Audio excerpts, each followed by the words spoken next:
Who is this man? Raila Odinga. A man who is so vocal in Kenya. A man whom when he unites with you, your ground changes automatically.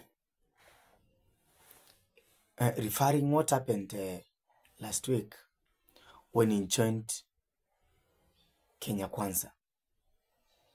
And if you can flash back the situation of William Ruto in the ground, it was very bad. People were heckling after him. People were saying, oh, Kasongo must go.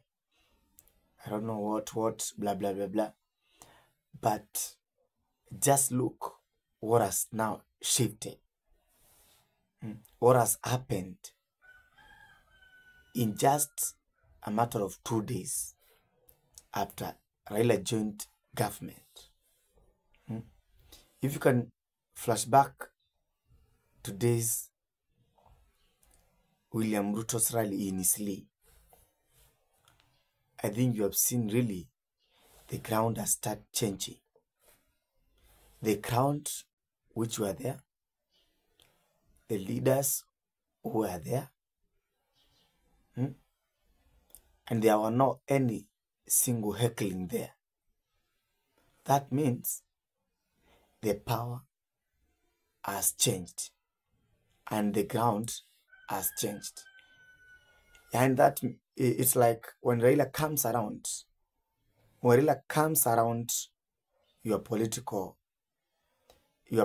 area, when Raila comes around your politics, everything changes.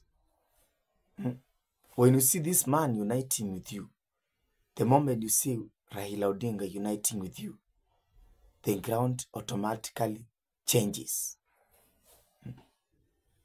Nobody will believe that William Ruto can have any ground. Because people were felt that they are tired with this government. But when Raila came, I don't know, have we accepted William Ruto should continue? I don't know. Just give us your opinions.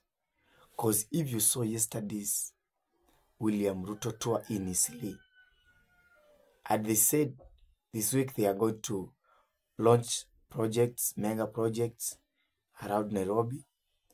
In this, the whole week, he will be there, moving around Nairobi, launching bigger projects. So, people, my people, the crowd has shifted. Raila has brought everything standstill. Raila has brought whatever he thought cannot happen. It's now happening. People are now, are now saying, now William Ruto will continue. Do you think so?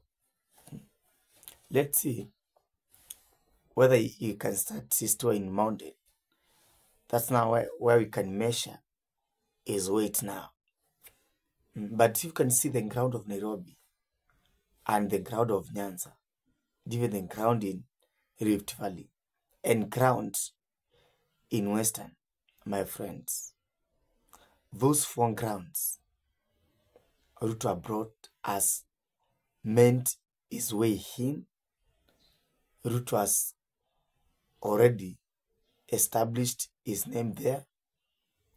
So, in those 4 areas, you cannot underrate him. But you're now waiting to see whether when he goes to Mountain, this thing's gonna be changed. Anyway, I don't know your thoughts. Thank you for watching. Remember to subscribe, like, and share. If you are new here, press that notification bell to see our next video. Bye-bye. Thank you.